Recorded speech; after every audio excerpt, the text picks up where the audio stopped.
ആ ശിവദാസനും ഭാര്യയും മരിച്ചെന്നാ തോന്നുന്നേ.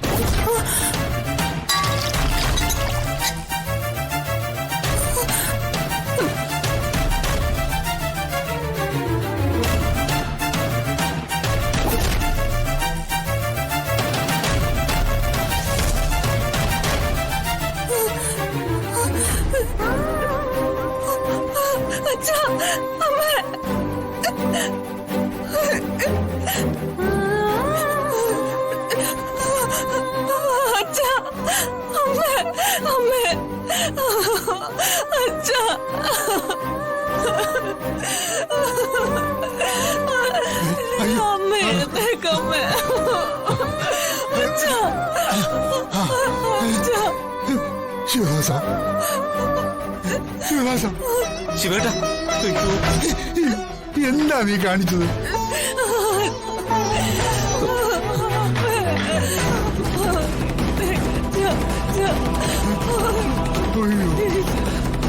വിഷം കഴിച്ചതാ.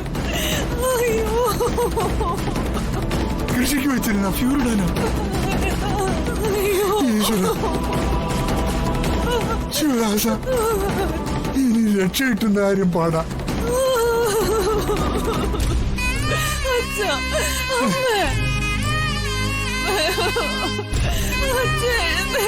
സൂയിസൈഡ് അറ്റംപ്റ്റ് ആണ്. ആംബുലൻസ് വിളിച്ച് വേഗം ഹോസ്പിറ്റലിലാക്ക്.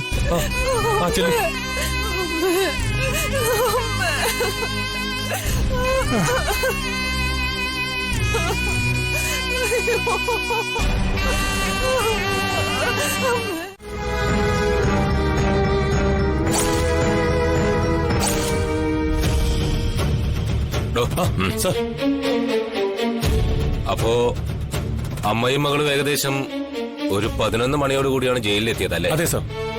അങ്ങനെയല്ലേ താൻ പറഞ്ഞത്? അതെ സാർ. ഈ പുറത്തുനിന്ന് കൊണ്ടുവരുന്ന ഭക്ഷണം അനുവദിക്കാൻ പാടില്ല എന്നുള്ളത് അറിയാത്തതാണോ അതോ ബോധപൂർവം മറന്നതാണോ?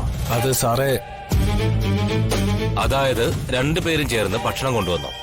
ഭക്ഷണം കൊണ്ടുവന്നവരിൽ ഒരാളും ഭക്ഷണം കഴിച്ച ആളും അത്യാസന്ന നിലയിൽ ഐസിയുലാണ്. ഒരാൾക്ക് മാത്രം കുഴപ്പമൊന്നും കാണുന്നില്ല. ഇതാകെ കുഴപ്പമാണല്ലോടോ.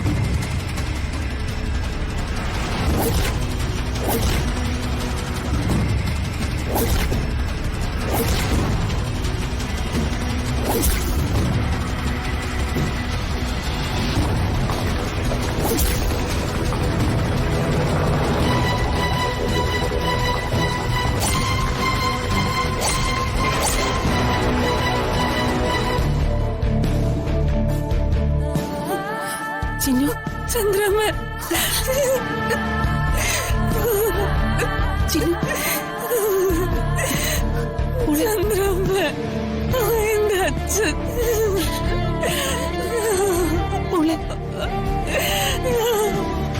ആ കുട്ടിയെ വിളിക്കും. കുട്ടി സാറ് വിളിക്കുന്നു. ഇങ്ങോട്ട് വാ.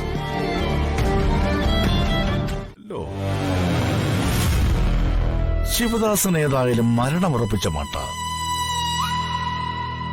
ചിന്നുവല്ല ഇതിന്റെ പിന്നിലെന്ന് പറയാൻ സീതയ്ക്കാണെങ്കിൽ നാവും പൊന്നത്തില്ല. ആ വഴിക്കൊന്നും നോക്കുന്നത് ബുദ്ധിയായിരിക്കില്ലേ?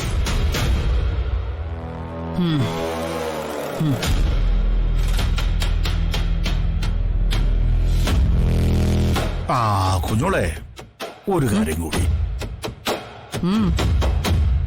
ഈ ചാനലുകളിലൊക്കെ മറ്റൊരു കാര്യം കൂടി ചർച്ച ചെയ്യുന്നുണ്ട്. ശിവദാസന് 2 മക്കളാണെന്ന്. അതിൽ മൂത്ത മോള് എവിടെയെന്നും. മൂത്ത മകളോ? അതാരാ? അതാണ് എനിക്കും അറിയാത്തത്. എന്തായാലും അത് ഉടനെ കണ്ടുപിടിക്കണം.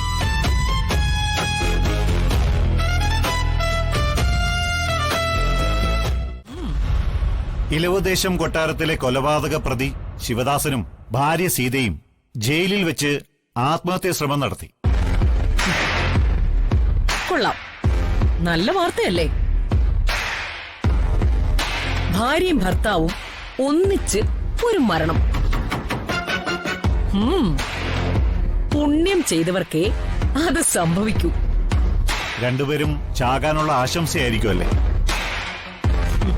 സീത ഈ വീട്ടിൽ നിന്ന് കൊണ്ടുപോയ പൊതിച്ചോറിലാണ് വിഷം കലർന്നിരിക്കുന്നത്. ശാകം മുന്നേ ആശംസകൾ അർപ്പിച്ച നീ തന്നെയാണോ കൊലപാതകത്തിന് പിന്നിലെന്നാണ് എന്റെ സംശയം.